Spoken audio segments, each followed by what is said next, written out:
En esta segunda clase vamos a profundizar un poco en la primera columna de la estructura de los presupuestos generales del Estado. Vamos a hablar a rasgos generales de los ingresos públicos. Recordamos que los ingresos públicos iban llenando una hucha que posteriormente teníamos que romper para poder pagar todos los gastos públicos. Los principales ingresos públicos dentro de las arcas del Estado son, por un lado, las cotizaciones sociales y por otro lado los tributos. Podemos decir que un tercio de la hucha la vamos a llenar con cotizaciones sociales y otro tercio la vamos a llenar con tributos. Las cotizaciones sociales las pagan tanto las empresas como los trabajadores.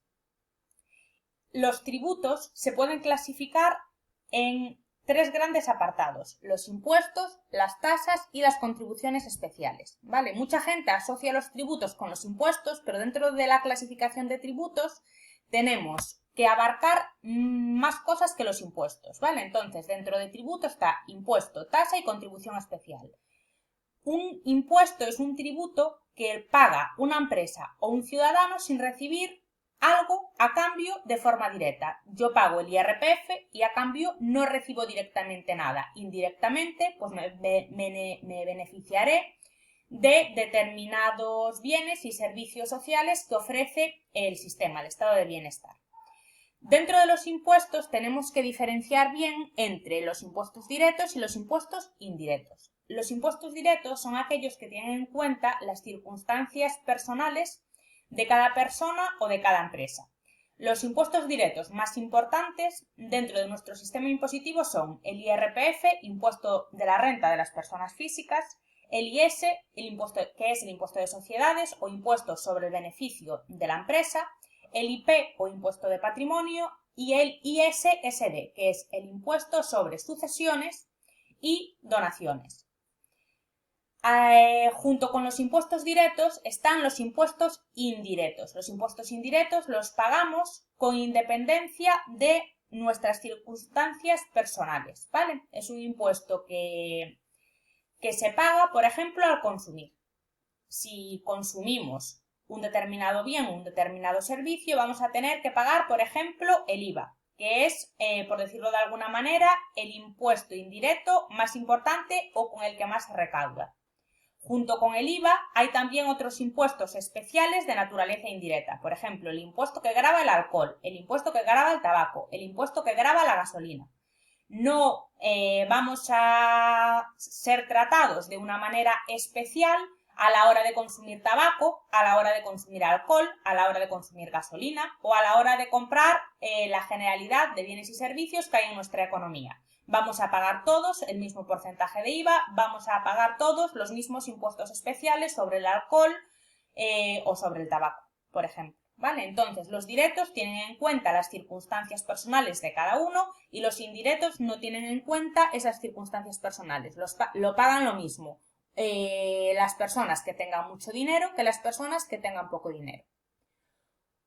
Dentro de los tributos también tenemos que diferenciar, aparte de los impuestos, las tasas y las contribuciones especiales. La tasa es un tributo que pagamos a cambio de recibir algo por parte de la administración. Por ejemplo, yo me matriculo en la universidad y tengo que pagar tasas universitarias, tasas administrativas. Voy al ayuntamiento a pedir un certificado de empadronamiento y, por ejemplo, en Fuengirola hay que pagar una tasa de 2,51 € para recibir el documento firmado por la alcaldesa en donde figura que tú estás empadronado en ese ayuntamiento, ¿vale? Entonces, la tasa es un tributo que se paga y a cambio de ese pago recibes directamente algo, un certificado de empadronamiento, por ejemplo.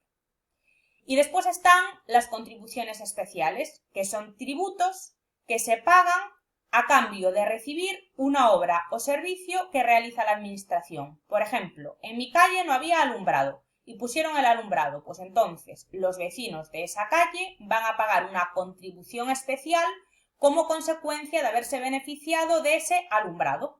O en una calle no había pavimento, se pavimenta toda la calle, como todos los vecinos se han beneficiado de esa obra pública, van a tener que pagar una contribución especial.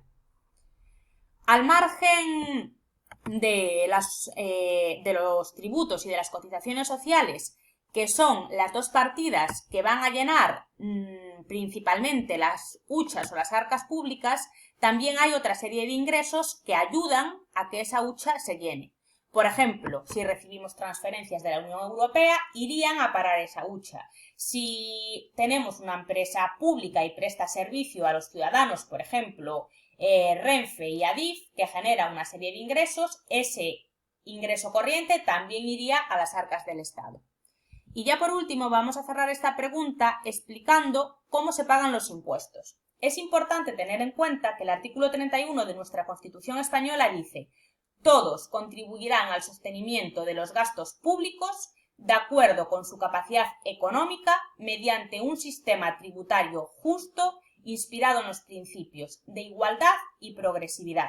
En muy pocas palabras, lo que nos está diciendo la Constitución española es que todas las personas, de acuerdo a su capacidad económica, van a ingresar más o van a ingresar menos al tesoro público.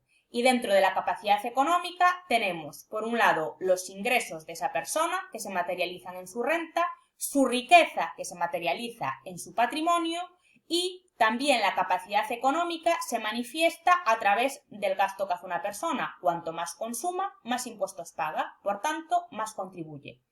Recordamos que la renta y la riqueza no eran conceptos iguales, ¿vale? Son diferentes. La renta es lo que una persona ingresa como consecuencia de obtener un sueldo o salario, y su riqueza, su patrimonio, está formado por una parte positiva, pero también puede tener en cuenta obligaciones de signo negativo, ¿vale? Y dentro de la riqueza personal de cada uno, de su patrimonio personal, estaría también el capital humano.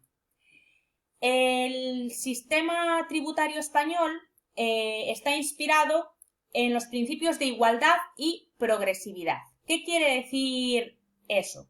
Pues que con todos los ingresos públicos se tratará de hacer un gasto público lo más equitativo posible. Se va a buscar la equidad a la hora de repartir los gastos para intentar que en nuestra población tengamos una mayor igualdad entre las personas. Si hay una mayor igualdad entre la población, el índice de Gini, que si recordáis medía la desigualdad, va a ser cada vez más bajo. El índice de Gini tenía unos valores entre 0 y 1. Cuanto más cerca de 0, mayor igualdad habrá entre la sociedad, ¿vale? El sistema tributario está inspirado, por tanto, en ese principio de igualdad, después de haber hecho un reparto equitativo del gasto público. Y la progresividad quiere decir que hay que tratar de forma diferente a las personas que están en situaciones diferentes. De tal manera que si una persona tiene mayor renta, tendrá una capacidad contributiva mayor que una persona que no tenga tanta renta. Y a lo mejor esa persona que no contribuyó tanto al sistema, posteriormente se va a beneficiar de más transferencias sociales o de más ayudas sociales. Esto potencia el desarrollo de lo que se denomina el estado del bienestar y busca una mayor solidaridad entre los ciudadanos. Y con esto acabamos este segundo epígrafe.